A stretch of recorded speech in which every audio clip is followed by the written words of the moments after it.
Hello दोस्तों, आप सभी का स्वागत है हमारे YouTube channel self study classes में। तो दोस्तों, आज हम देखेंगे रेलवे ग्रुप डी एग्जाम से रिलेटेड जो जनरल साइंस के मोस्ट इंपॉर्टेंट क्वेश्चन हैं उनको हम देखेंगे। ये आज हमारा क्लास 5वां है। अगर आपने इससे पहले क्लास को नहीं देखा तो आप हमारे यूट्यूब चैनल के प्ले लिस्ट में जाकर देख सकते हैं। अगर वीडियो अच्छा लगे तो वीडियो को लाइक शेयर, चैनल को जरूर सब्सक्राइब कीजिएगा। चलिए बढ़ते हैं क्वेश्चन की तरफ। तो दोस्तों, ये स्पेक्ट्रल सेट का पहला क्वेश्चन है। पहले हम फिजिक्स के क्वेश्चन देखेंगे, उसके बाद केमिस्ट्री, उसके बाद फिर हम बायोलॉजी के क्वेश्चन देखेंगे। तो क्वेश्चन नंबर 1 है, फोकस दूरी की एसआई इकाई क्या है। तो आपको बताना है कि जो फोकस दूरी है उसकी एसआई यूनिट क्या होती है। Option A metre, option B centimetre, option C millimetre या option D decimetre. Question number जो 1 है उसका राइट आंसर क्या होगा, फोकस दूरी की एसआई इकाई क्या होती है। तो इस क्वेश्चन का दोस्तों जो राइट आंसर हो जाएगा वो हो जाएगा ऑप्शन ए मीटर। तो अब हम देखते हैं नेक्स्ट क्वेश्चन। नेक्स्ट क्वेश्चन है क्वेश्चन नंबर 2।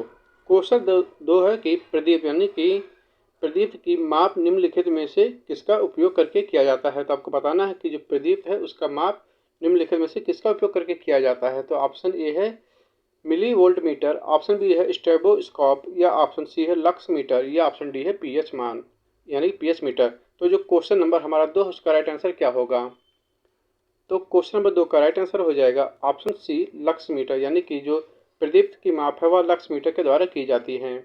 क्वेश्चन नंबर 2 का राइट आंसर हो जाएगा हमारा ऑप्शन सी। तो अब हम देखते हैं नेक्स्ट क्वेश्चन। दोस्तों, वीडियो अच्छा लगा तो वीडियो को लाइक शेयर, चैनल को जरूर सब्सक्राइब कीजिए।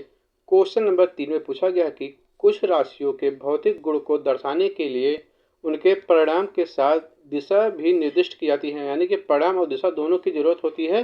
तो इस प्रकार की भौतिक राशि को कहा जाता है। तो आपको बताना है कि इस प्रकार की भौतिक राशि को हम क्या कहेंगे। ऑप्शन ए है सदिश राशि, ऑप्शन बी है दोस्तों द्विअदिश या ऑप्शन सी है अदिश राशि या ऑप्शन डी है द्विसदिश। तो क्वेश्चन नंबर जो हमारा 3 है उसका राइट आंसर क्या होगा। तो क्वेश्चन नंबर 3 का राइट आंसर हो जाएगा ऑप्शन ए सदिश राशि। तो अब हम बढ़ते हैं नेक्स्ट क्वेश्चन पे। नेक्स्ट क्वेश्चन देखते हैं क्वेश्चन नंबर 4। निम्नलिखित में से कौन सी भौतिक राशि के लिए किया गया कार्य की दर कहलाता है। तो आपको बताना है कि निम्नलिखित में से कौन सी जो है भौतिक राशि में किए गए कार्य की दर कहलाता है। तो ऑप्शन है हमारा ऑप्शन ए शक्ति, ऑप्शन बी है संवेग, ऑप्शन सी है बल या ऑप्शन डी है ऊर्जा। तो जो क्वेश्चन नंबर 4 है उसका राइट आंसर क्या होगा। तो क्वेश्चन नंबर जो 4 है उसका राइट आंसर हो जाएगा ऑप्शन ए शक्ति, यानी कि किए गए कार्य की दर को हम क्या कहते हैं, शक्ति कहते हैं। तो क्वेश्चन नंबर ए हमारा जो है ऑप्शन ए राइट आंसर हो जाएगा। तो अब हम बढ़ते हैं नेक्स्ट क्वेश्चन पे। Question number 5। क्वेश्चन नंबर जो 5 है उसमें पूछा गया है कि किसी जल विद्युत ग्रह में विद्युत ऊर्जा में परिवर्तित होने वाली ऊर्जा कौन सी है। तो आपको बताना है कि वह कौन सी ऊर्जा होगी। ऑप्शन ए है यांत्रिक ऊर्जा, ऑप्शन बी है स्थितिज ऊर्जा, ऑप्शन सी है उष्मीय ऊर्जा या ऑप्शन डी है गतिज ऊर्जा। क्वेश्चन नंबर 5 का राइट आंसर क्या होगा कि जो जल विद्युत ग्रह है, जल विद्युत ग्रह में विद्युत ऊर्जा में परिवर्तित होने वाली ऊर्जा कौन सी है। तो क्वेश्चन नंबर जो 5 है उसका राइट आंसर हो जाएगा दोस्तों हमारा ऑप्शन डी गतिज ऊर्जा। तो अब हम बढ़ते हैं नेक्स्ट क्वेश्चन पे। नेक्स्ट क्वेश्चन है हमारा क्वेश्चन नंबर 6। इनमें से कौन सा स्थितिज ऊर्जा का उदाहरण नहीं है। तो आपको बताना है कि स्थितिज ऊर्जा का उदाहरण कौन सा नहीं है। तो ऑप्शन ए है एक संकुचित स्प्रिंग, ऑप्शन बी है बहता हुआ जल, ऑप्शन सी है एक उठाया गया हथौड़ा या ऑप्शन डी है एक बांध में संचित किया गया जल। तो क्वेश्चन नंबर 6 का राइट आंसर क्या होगा, स्थितिज ऊर्जा का उदाहरण नहीं है। तो क्वेश्चन नंबर जो 6 है उसका राइट आंसर हो जाएगा ऑप्शन बी बहता हुआ जल। बहता हुआ जल जो है वह गतिज ऊर्जा का उदाहरण है। तो जो क्वेश्चन नंबर 6 है उसका राइट आंसर हो जाएगा ऑप्शन बी। तो अब हम देखते हैं नेक्स्ट क्वेश्चन। तो अगला क्वेश्चन है हमारा क्वेश्चन नंबर 7। क्वेश्चन नंबर 7 दोस्तों न्यूमेरिकल है। उसमें दिया गया है कि 11 किलोग्राम की एक वस्तु जब भूमि से 7 मीटर की ऊंचाई पर हो तब उसमें निहित ऊर्जा कितनी होती है। इसमें जी का मान दिया गया है, तो हमें निकालना है कि इसकी ऊर्जा कितनी होगी। तो दोस्तों जो पोटेंशियल एनर्जी होती है वो होती है पोटेंशियल एनर्जी बराबर एम जी एच। अब हम इसी फार्मूले पर इसको पुट कर देंगे। तो एम का मान कितना है, एम का मान है 11 किलोग्राम इंटू जी का मान दिया गया है 9.8। उसके बाद फिर जो एच हाइट कितनी है, हाइट है 7। अब हम दोस्तों जब इसको हल करेंगे तो हमारा आंसर आ जाएगा 754.6 जूल। तो जो क्वेश्चन नंबर हमारा 7 है उसका राइट आंसर हो जाएगा ऑप्शन डी, 754.6 जूल। जब हम इसको हल करेंगे तो ये हमारा ये आ जाएगा राइट आंसर 754.6 जूल। तो क्वेश्चन नंबर जो 7 है उसका राइट आंसर हो जाएगा हमारा ऑप्शन डी। तो अब हम बढ़ते हैं नेक्स्ट क्वेश्चन पे। नेक्स्ट क्वेश्चन देखते हैं क्वेश्चन नंबर 8। निम्नलिखित में से कौन त्वरण के मान को गुरुत्व के कारण प्रभावित नहीं करता है? तो आपको बताना है कि क्वेश्चन नंबर 8 का राइट आंसर क्या होगा। ऑप्शन ए है द्रव्यमान, ऑप्शन बी है शीर्षलंब, ऑप्शन सी है पृथ्वी का आकार या ऑप्शन डी है गहराई। तो क्वेश्चन नंबर जो हमारा 8 है उसका राइट आंसर होता है कि निम्नलिखित में से कौन से त्वरण के मान को गुरुत्व के कारण नहीं प्रभावित करता है। तो क्वेश्चन नंबर जो हमारा 8 है उसका राइट आंसर हो जाएगा ऑप्शन ए द्रव्यमान। तो अब हम देखते हैं नेक्स्ट क्वेश्चन। क्वेश्चन हमारा क्वेश्चन नंबर 9। क्वेश्चन नंबर दोस्तों 9 में पूछा गया है कि बल की परिभाषा को किसके आधार पर व्याख्यात यानी कि उसकी व्याख्या की जा सकती है। तो ऑप्शन है हमारा ऑप्शन ए न्यूटन की गति का दूसरा नियम, ऑप्शन बी है न्यूटन की गति का पहला नियम, ऑप्शन सी है न्यूटन की गति का तीसरा नियम या ऑप्शन डी है न्यूटन का गुरुत्वाकर्षण का नियम। तो आपको बताना है कि बल की परिभाषा हम किसके आधार पर कर सकते हैं। तो क्वेश्चन नंबर जो हमारा 9 है उसका राइट आंसर हो जाएगा ऑप्शन बी न्यूटन के गति का जो पहला नियम है उसमें बल की परिभाषा है। तो न्यूटन के गति के पहले नियम के द्वारा हम बल की परिभाषा को व्याख्यात कर सकते हैं। तो क्वेश्चन नंबर जो 9 है उसका राइट आंसर हो जाएगा ऑप्शन बी। तो अब हम बढ़ते हैं नेक्स्ट क्वेश्चन पे। अगला क्वेश्चन है क्वेश्चन नंबर 10। क्वेश्चन नंबर जो 10 है उसमें पूछा गया कि जब 100 न्यूटन का एक बल 50 किलोग्राम द्रव्यमान की एक वस्तु पर लगाया जाता है तो उत्पन्न होने वाला त्वरण की गणना कीजिए, यानी कि आपको त्वरण निकालना है। इसमें हमें दिया गया है F बराबर होता है m इंटू ए। तो हम ए यानी कि त्वरण ए बराबर हो जाएगा F अपान m। अब हम दोस्तों इस फार्मूले पर जब हम इसको पुट करेंगे यानी कि जो F का मान है वो कितना है 100 न्यूटन है। ठीक, उसके बाद जो किलोग्राम यानी मास है वो कितना है 50। अब हम जब इसको हल करेंगे तो आ जाएगा हमारा 2 मीटर पर सेकंड स्क्वायर। तो क्वेश्चन नंबर दोस्तों जो हमारा 10 है उसका राइट आंसर हो जाएगा ऑप्शन ए। तो 2 मीटर पर सेकंड स्क्वायर को जब हम इसमें इंटू में करेंगे तो आ जाएगा 2 इंटू मीटर पर सेकंड स्क्वायर। तो क्वेश्चन नंबर 2 का राइट आंसर हो जाएगा ऑप्शन ए। तो अब हम देखते हैं नेक्स्ट क्वेश्चन। नेक्स्ट क्वेश्चन है हमारा क्वेश्चन नंबर 11। क्वेश्चन नंबर 11 पूछा गया है कि यदि वेग को दोगुना कर दिया जाए तो डैश, यानी कि उसके बाद जो वेग है दोगुना करने पर क्या होगा। तो ऑप्शन ए है संवेग दोगुना होगा और गतिज ऊर्जा 4 गुनी बढ़ जाएगी, या ऑप्शन बी है संवेग 3 गुना होगा और गतिज ऊर्जा जो है 4 गुना बढ़ जाएगी, या ऑप्शन सी है संवेग 4 गुना होगा और गतिज ऊर्जा दोगुनी हो जाएगी, या ऑप्शन डी है संवेग जो है 4 गुना होगा और गतिज ऊर्जा जो है 3 गुना बढ़ जाएगी। तो क्वेश्चन नंबर जो 11 है उसका राइट आंसर क्या होगा।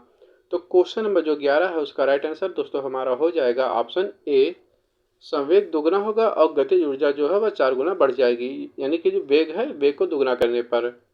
तो क्वेश्चन नंबर 11 का राइट आंसर हो जाएगा ऑप्शन ए। तो अब हम देखते हैं नेक्स्ट क्वेश्चन। क्वेश्चन हमारा क्वेश्चन नंबर 12। क्वेश्चन नंबर 12 में पूछा गया है कि वेग में परिवर्तन की दर को क्या कहा जाता है, यानी कि आपको बताना है कि जो वेग में परिवर्तन की दर है उसको हम क्या कहते हैं। ऑप्शन है हमारा ऑप्शन ए संवेग, ऑप्शन बी है त्वरण, ऑप्शन सी है गति या ऑप्शन डी है बल। तो आपको बताना है कि वेग में परिवर्तन की दर को क्या कहते हैं। तो जो क्वेश्चन नंबर 12 है उसका राइट आंसर हो जाएगा ऑप्शन बी त्वरण, यानी कि जो वेग में परिवर्तन की दर है वह त्वरण कहलाती है। तो क्वेश्चन नंबर जो 12 है उसका राइट आंसर हो जाएगा हमारा ऑप्शन बी। तो अब हम बढ़ते हैं नेक्स्ट क्वेश्चन पे। नेक्स्ट क्वेश्चन देखते हैं क्वेश्चन नंबर 13। क्वेश्चन नंबर 13 है कि किसी निकाय को एक समान वृत्तीय गति में चलाने में लगने वाले आवश्यक नियत बल को क्या कहा जाता है, यानी कि आपको बताना है कि किसी निकाय यानी किसी सिस्टम को एक समान वृत्तीय गति में चलाने में लगने वाली जो बल होती है उसको हम क्या कहते हैं। तो ऑप्शन ए है दोस्तों अपकेंद्रीय बल, या ऑप्शन बी है गुरुत्वाकर्षण बल, या ऑप्शन दोस्तों सी है अभिकेंद्रीय बल, या ऑप्शन डी है यांत्रिक बल। तो जो क्वेश्चन नंबर हमारा 13 है उसका राइट आंसर क्या होगा, यानी कि किसी चीज वस्तु को वृत्तीय गति में चलाने के लिए हमें किस बल की आवश्यकता होती है। तो जो क्वेश्चन नंबर 13 है उसका राइट आंसर हो जाएगा दोस्तों अभिकेंद्रीय बल, यानी कि हमें दोस्तों जो बल चाहिए वो चाहिए अभिकेंद्रीय बल। तो क्वेश्चन नंबर जो 13 है उसका राइट आंसर हो जाएगा ऑप्शन सी, अभिकेंद्रीय बल। तो अब हम बढ़ते हैं नेक्स्ट क्वेश्चन पे। नेक्स्ट क्वेश्चन देखते हैं क्वेश्चन नंबर 14। निम्नलिखित में से कौन सा समूह में शामिल सर्वाधिक उष्मारोधी है? तो आपको बताना है कि सबसे सर्वाधिक उष्मारोधी कौन सा है। ऑप्शन ए है रबड़, कांच, प्लास्टिक, एबोनाइट, कपास और तांबा। या ऑप्शन बी है प्लास्टिक, एबोनाइट, कागज, कपास, बेकेलाइट, शुष्क हवा और रबड़। या ऑप्शन सी है चांदी, तांबा, सोना और लोहा। या फिर दोस्तों ऑप्शन डी है बेकेलाइट, शुष्क हवा, कागज, एबोनाइट और एल्युमिनियम। तो जो क्वेश्चन नंबर 14 उसका राइट आंसर हो जाएगा दोस्तों हमारा ऑप्शन बी। तो अब हम देखते हैं नेक्स्ट क्वेश्चन। नेक्स्ट क्वेश्चन है हमारा क्वेश्चन नंबर 15। क्वेश्चन नंबर जो 15 है उसमें दिया गया है कि विद्युत चुंबकीय प्रेरण क्या है। तो आपको बताना है कि जो विद्युत चुंबकीय प्रेरण है वह क्या होता है। तो ऑप्शन ए है क्वाइल और चुंबकीय क्षेत्र के बीच सापेक्ष गति के कारण विद्युत धारा का उत्पादन। या ऑप्शन बी है क्वाइल और चुंबकीय क्षेत्र के बीच सापेक्ष गति के कारण विद्युत स्थैतिक बल का उत्पादन। या ऑप्शन सी है क्वाइल और चुंबकीय क्षेत्र के बीच स्थैतिक धारा के कारण विद्युत धारा का उत्पादन। या ऑप्शन डी है दोस्तों प्रेरण मोटर और चुंबकीय क्षेत्र के बीच सापेक्ष गति के कारण विद्युत धारा का उत्पादन। तो आपको बताना है कि इन चार ऑप्शन में से कौन सा विद्युत चुंबकीय प्रेरण है। तो जो क्वेश्चन नंबर हमारा 15 है उसका राइट आंसर हो जाएगा ऑप्शन ए, यानी कॉइल और चुंबकीय क्षेत्र के बीच सापेक्ष गति के कारण विद्युत धारा का उत्पादन जो है वह विद्युत चुंबकीय प्रेरण कहलाता है। तो क्वेश्चन नंबर 15 का राइट आंसर हो जाएगा ऑप्शन ए। तो अब हम बढ़ते हैं नेक्स्ट क्वेश्चन। नेक्स्ट क्वेश्चन देखते हैं क्वेश्चन नंबर 16। क्वेश्चन नंबर 16 है उसमें पूछा गया कि निम्नलिखित में से कौन सा एकल चिप आधारित उपकरण है जो अपने आप में एक पूर्ण प्रोसेसर है और अंकगणित और तार्किक संचालन करने में सक्षम है। तो आपको बताना है इस क्वेश्चन का राइट आंसर क्या होगा। ऑप्शन ए है माइक्रो प्रोसेसर, ऑप्शन बी है मल्टी प्रोसेसिंग, या ऑप्शन सी है मोडम, या ऑप्शन डी है ऑपरेटिंग सिस्टम। तो जो क्वेश्चन नंबर 16 है उसका राइट आंसर क्या होगा। क्वेश्चन नंबर 16, तो क्वेश्चन नंबर दोस्तों जो 16 है उसका राइट आंसर हो जाएगा हमारा ऑप्शन ए, माइक्रो प्रोसेसर। तो अब हम बढ़ते हैं नेक्स्ट क्वेश्चन पे। नेक्स्ट क्वेश्चन है हमारा क्वेश्चन नंबर 17। क्वेश्चन नंबर 17 में दोस्तों पूछा गया कि दशमलव संख्या 10 का बाइनरी तुल्यांक है। तो आपको बताना है कि बाइनरी में इसको हम कैसे लिखेंगे। ऑप्शन है हमारा ऑप्शन ए 10, ऑप्शन बी है 1010, या ऑप्शन सी है 010, या ऑप्शन डी है 0010। तो आपको बताना है कि बाइनरी में हम इसको कैसे लिखेंगे दशमलव संख्या 10 का। तो जो क्वेश्चन नंबर 17 है उसका राइट आंसर हो जाएगा हमारा ऑप्शन बी 1010। तो अब हम बढ़ते हैं नेक्स्ट क्वेश्चन पे। नेक्स्ट क्वेश्चन है हमारा क्वेश्चन नंबर 18। क्वेश्चन नंबर जो 18 है उसमें पूछा गया कि सूचना प्रौद्योगिकी के संदर्भ में नई उपयोगी जानकारी प्राप्त करने के लिए पहले से मौजूद बड़े डेटाबेस की जांच की प्रक्रिया को डैश कहा जाता है। तो आपको बताना है कि उसको हम क्या कहते हैं।